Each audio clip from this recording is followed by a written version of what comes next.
most common question I get is whether the studies in Canada is easier than studies in India, whether an average student can complete their masters in Canada easily or not. So in this video, we will discuss the difference between education system of India and Canada, and also I will answer this question whether studies in Canada is easier than studies in India or not. Hello everyone, my name is Japneet Kaur and welcome back to This in Canada. I hope you are all happy, healthy and fine. So in this video, we will discuss about the difference between education system of India and Canada. So without any further ado, let's start our video. Now let's first quickly discuss about the class environment in Canada than in India. As I have told in my previous video, and you guys were very amazed to know that over here, we don't call our professors as sir or madam. We usually call them by their first name or their last name. Excuse me, brother. Students talk very casually with their professors over here. And now the second difference is that there is no attendance over here. ये बड़ी अच्छी बात कही आप. Now let me put this forward. I studied from University of Waterloo and I did my masters.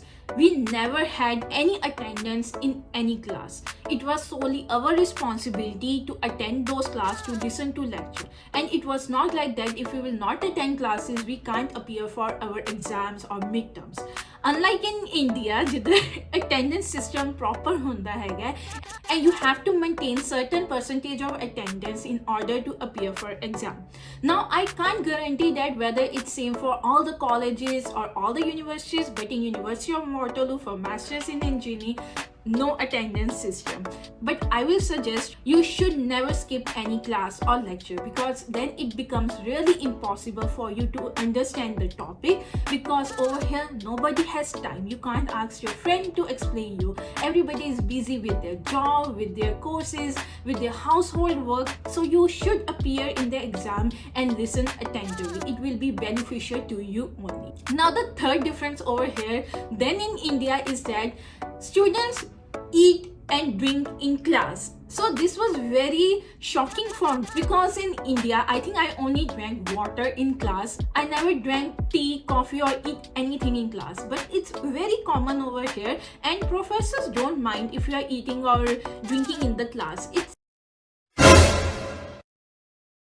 And now the fourth difference is that you don't need to take permission in order to go out to use washroom, drink water or maybe talk on the phone. You don't need to take permission from any professor. You just can go out and nobody will ask you. Your professor will not stare at you. In India, if you will go like that, your professor might say you something, but over here, it's very casual. So these things I noticed when I was studying in University of Waterloo, which I found it very different from India. Now let's move forward to our next difference, which is the examinations in Canada than India. Before going into depth about this point, let me first answer the main and the big and the most common question which I get, whether the examinations in Canada is difficult than in India. So I can only talk about masters, not bachelor's or diploma. But in my opinion and my personal experience, and I'm also talking about as an average student, because I'm an average student, I found examinations difficult in Canada than in India. Although the number of examinations in Canada are lesser than in India, I found the level of difficulty to do and complete exams in Canada, in University of Waterloo, difficult than in India. Now, I'm not telling all these things to scare you, but I feel like I made this mistake because when I was in India, I didn't know how difficult studies and exams will be in University of Waterloo. And if somebody would have told me, I think I would have been more prepared.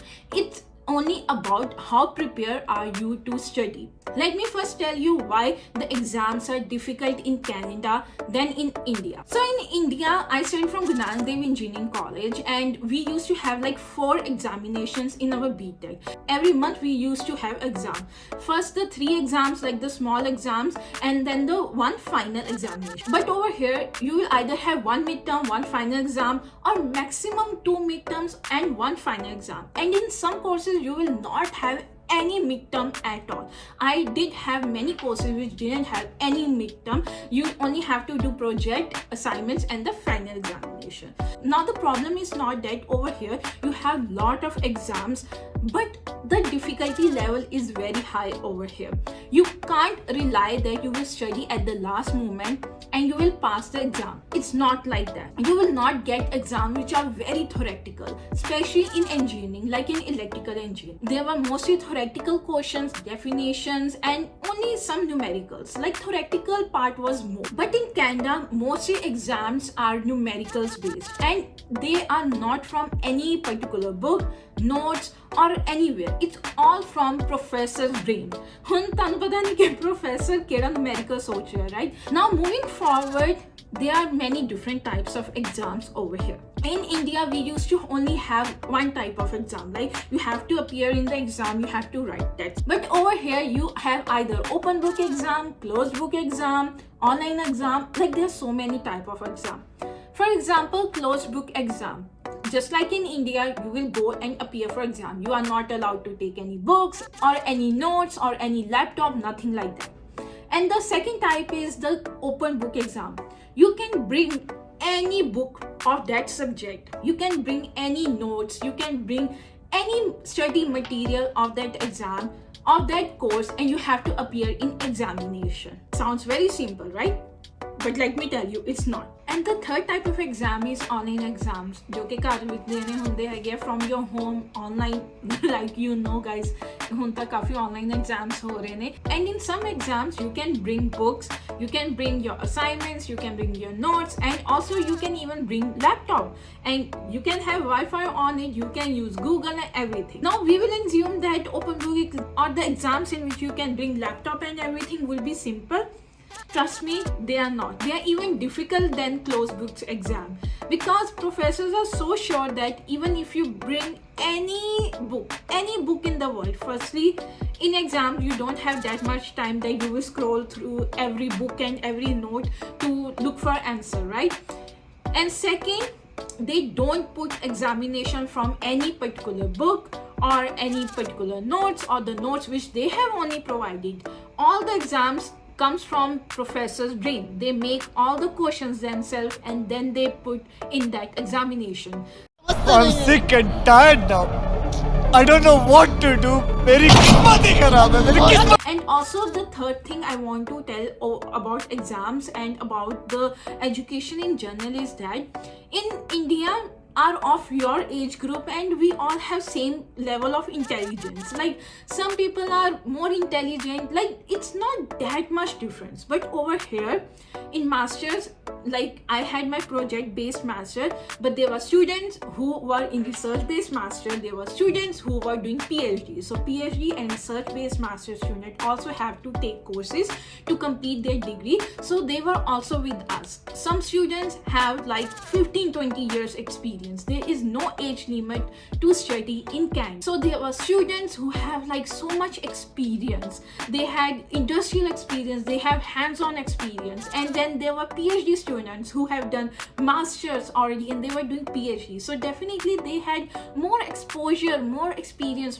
more intelligence than us. Like I was fresher who went over there. So in my opinion, yes, exams and studies are difficult in Canada, but it's totally doable. You have to just put more number of hours and then it's okay. Moving forward is the difference of courses selection. Now I will give the point to Canada over here, because flexibility of selecting courses are a lot in Canada. Like in India, that you are given the fixed number of courses you have to complete in semester. Even the electives are fixed for you. Over here it's not like that. You are given some time to attend classes of different courses. After you attend, and whichever course you are comfortable with, you can pursue that course. Over here you will be not asked by your department that you have to take certain courses, you have to complete certain number of courses, but they will not tell you that you have to take this course, you have to take that course.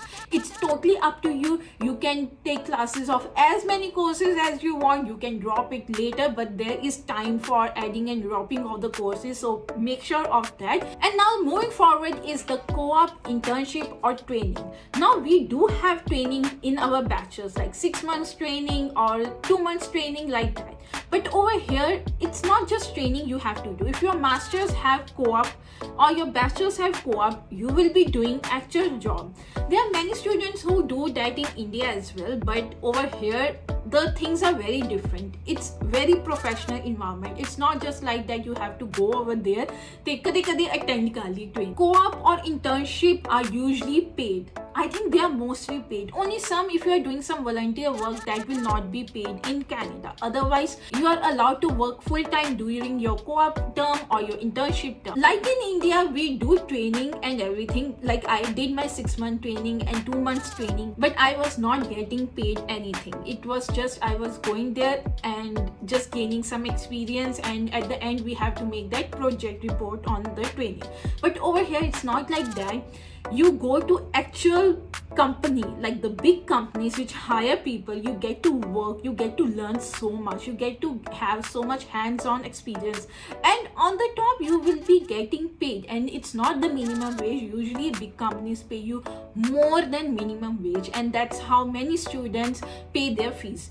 And even if your masters don't have internship or co-op opportunity, there are some masters program where you can drop. Like I didn't took any courses in summer, and I just took it as a drop, and then you can find internship or co-op. Now let's talk about the assignments, whether assignments over here is easy or difficult. Now I can be very direct with you. Assignments over here will be tougher than India.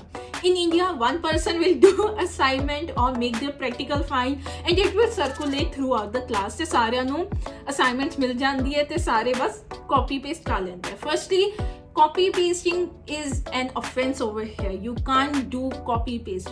And moreover, you have to be very regular. You can't complete your assignments in one day or just a night before you have to submit it. You have to be very regular. You have to start studying from there. But assignments over here will be difficult, and mostly if you're coming in engineering, like electrical engineering, like most of my assignments and projects were the coding based. You have to do something in coding. Any language, any software skill, you know, it's okay. It doesn't matter. MATLAB, C, C++, Excel, anything. But most of the assignments, I shouldn't say most, but all the assignments were in some software or coding. Next point is that now the next point is networking.